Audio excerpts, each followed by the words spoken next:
Hi everyone, it's John. Welcome back to my channel. It has been about a month since I've come to you with things I have picked up at my local two-library annexes, bookstores, whatever you want to call them. And in the meantime, I've managed to pick up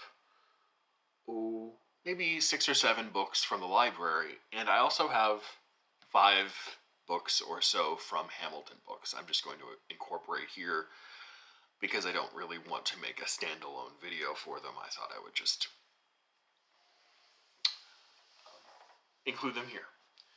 So let me get started.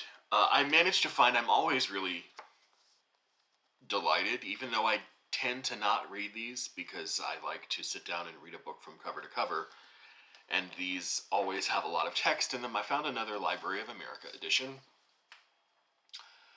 and I always find them in the best of condition. It's almost like no one ever reads them when they buy them and or are gifted them, which is unfortunate. But this is Dashiell Hammett's Crime Stories and Other Writings, and I know everyone, at least in the United States, pronounces his name Dashiell, but according to his longtime partner and playwright Lillian Hellman, he actually pronounced his name Dashiell.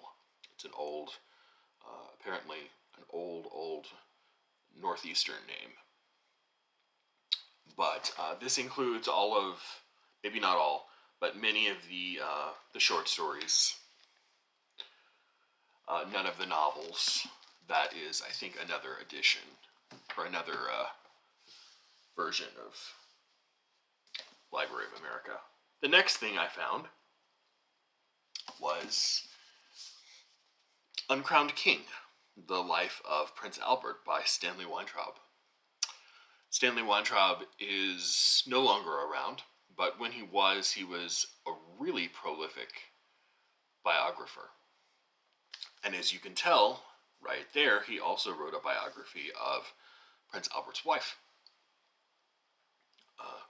So I have that biography somewhere. I've never read it. I've never read Stanley Weintraub at all, but I thought it would go nicely together with a biography of Queen Victoria.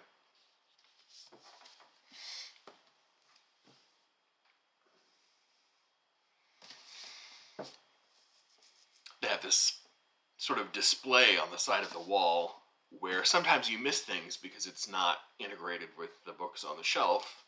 So I always have to make a point to look there. Sometimes they're in really nice condition, or especially new books or autographed books. This is not autographed. But this is The Last Empire, The Final Days of the Soviet Union, or Soviet Onion, as I like to call it, since I'm a big Philomena Kunk fan, by Serhiy Plokhy. And Serhiy Plokhy is a professor at Harvard, and he wrote a biography that Peg from the History Shelf, not a biography, a book that Peg from the History Shelf has talked about a few times on her channel, of Chernobyl. What happened, how it happened, all of that. And that book by Serhiy Plokhy, the Chernobyl book, is currently propping up my webcam. So I found it at another library book sale, the big fall one, and I'll be doing that video relatively soon when I have more of a reprieve from work and have more time on my hands. But this is another one. She really praised it, so he's now on my radar.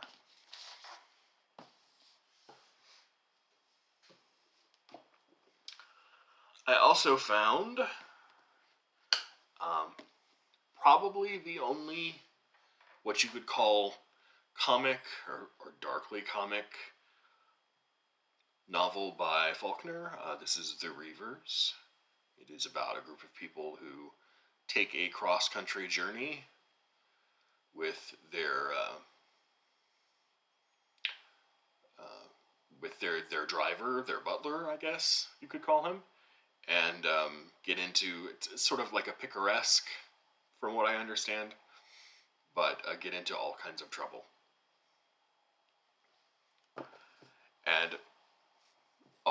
maybe 12 or 15 years ago, I read As I Lay Dying, Sound and the Fury, and what else did I read? Oh, Light in August. Just one after the other in a period of just a couple of weeks, and thought they were the best thing since sliced bread. So now, even though I haven't read anything else other than that by Faulkner, I just always have the best of intentions of making more time for him. I found this. This is the best of Richard Matheson. He's the guy who wrote I Am Legend, which I have never read and never seen the film adaptation of. He also wrote some episodes of The Twilight Zone. I have no idea if this is supposed to be scary, suspenseful, whatever, but the fact that it's in a Penguin edition just kind of has a draw all of its own. So I have no idea if any of these are good or compelling. If you have read Richard Matheson and you know his short stories, let me know.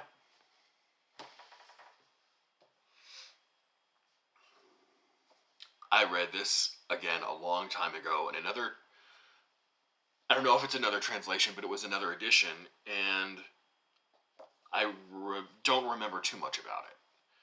But it was in an effort to sort of become a little bit better read when I was in high school. I don't think I had the historical or maybe the philosophical chops to really appreciate it at that time. But this is Ivan Turgenev's Fathers and Sons, which I think is basically a story about a clashing of two generations and their ideals for, what they think about God, what they think about philosophy, what they think about where Russia is going and where it's been. Just sort of one of those big Russian novels of ideas, even though it's obviously not that big. And maybe the biggest find I've had in the past month, and I think I have snookered Stephanie Cohen into maybe reading this next year during Q3. I would love to read this. This is Bernard Bailyn. For some reason, I never found a copy of this just around until now. This is The Ideological Origins of the American Revolution. In a bit of an expanded version, won the Nobel Prize and the Bancroft Prize back in, I want to say 1966 or 1967. But it's really one of the classics of American Revolutionary War historiography. And I would love to read it eventually.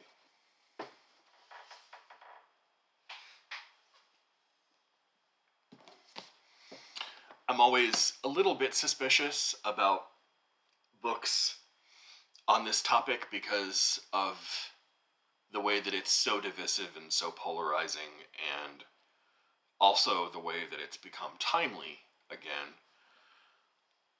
But I know so little about it, so I want to learn more about it one of these days. And it's The Arabs, A History by Eugene Rogan. One of the reasons why I'm usually a little hesitant to pick up books like this is because you never really know the agenda of the author, or if there is one, or how able they are to tell a relatively disinterested history of what they're trying to do. But Eugene Rogan is a professor of modern Middle Eastern history at the University of Oxford. So hopefully, if anyone can do it, he can. And it also has relatively solid Goodreads reviews, so hopefully that's a good indication too.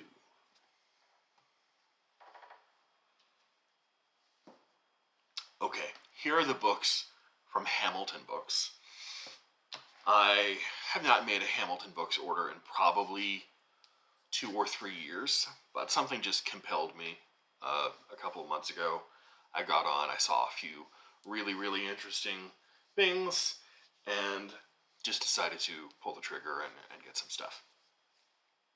The first one of which is a biography of Vasily Grossman by Alexandra Popov, Vasily Grossman and the Soviet Century, which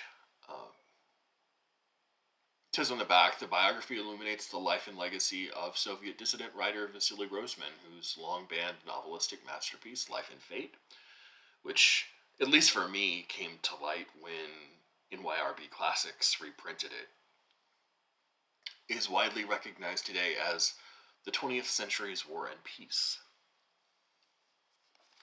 They've also reprinted about 6 or 8 of his other novels, too. Every once in a while, they will have a really fascinating book on Hamilton books that comes out from a university press. And this is from Yale. And this is Hernando Colón's New World of Books, Toward a Cartography of Knowledge, by Jose Maria Perez Fernandez and Edward Wilson Lee. Hernando Colón was actually the second son of Christopher Columbus, an illegitimate son by a woman that he never married. And Colón was a scholar who actually had one of the most comprehensive and impressive libraries of the early 16th century in Europe. And he was also a cartographer interested in building kind of what he called a universal library, which touches on all subjects, tries to synthesize knowledge in a comprehensive way. And this sort of looks at the effort that he put in, and maybe the effort that other people who had access to his library put in regarding that.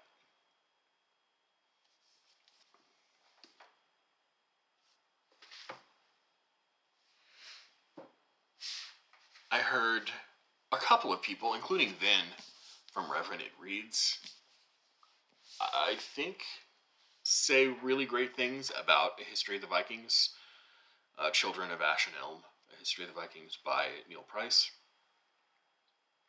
I haven't heard anyone say anything bad about it, and I have heard people sing its praises. So it was on sale there, and no remainder mark either, like they usually have. But for Q2 in Historathon 2024, which is a thing, so get ready for it if you are interested. This will be a strong contender for books that make it to the top of the list.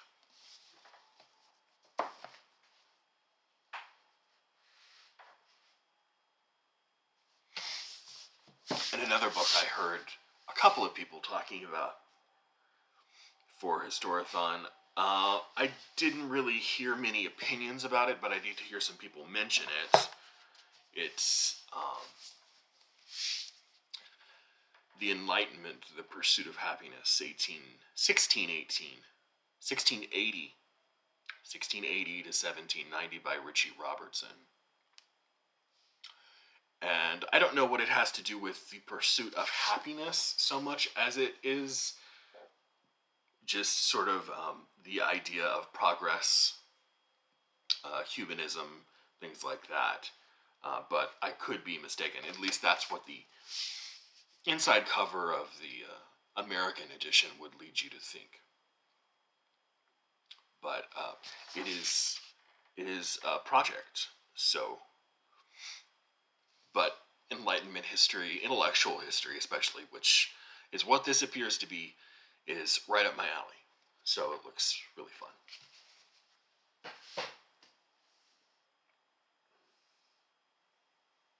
Already showed that. Okay, last book. So this is a book I see all the time. I troll bibliographies, annotated bibliographies, lists of books in the back of books, and also university syllabi, where you can, sort of learn more here about this. And when you read books about gay and lesbian history, things about American subcultures in the early part of the 20th century, this book regularly pops up. And it is by George Chauncey, and it's called Gay New York: Gender, Urban Culture, and the Making of the Gay Male World, 1890 to 1940. And on the back it says, Gay New York brilliantly shatters the myth that before the 1960s, gay life existed only in the closet, where gay men were isolated, invisible, and self-hating. Based on years of research and access to a trove of diaries, legal records, and other unpublished documents, this book is a fascinating portrait of a gay world that is not supposed to have existed. Um, so, always something I've wanted in my library, but finally found at a decent enough price. And that's it. That's all I have to show you. The big 25 book haul from the fall book sale in October, nearly 2 months ago, is still, it's not in the works. I just need to film it. And things should be wrapping up for me in about another 10 days. So hopefully sometime in that period I will have it posted to the channel. And in the meantime, thank you for your patience. I appreciate it. And I'll be back soon with those books and some more book reviews soon. See you later.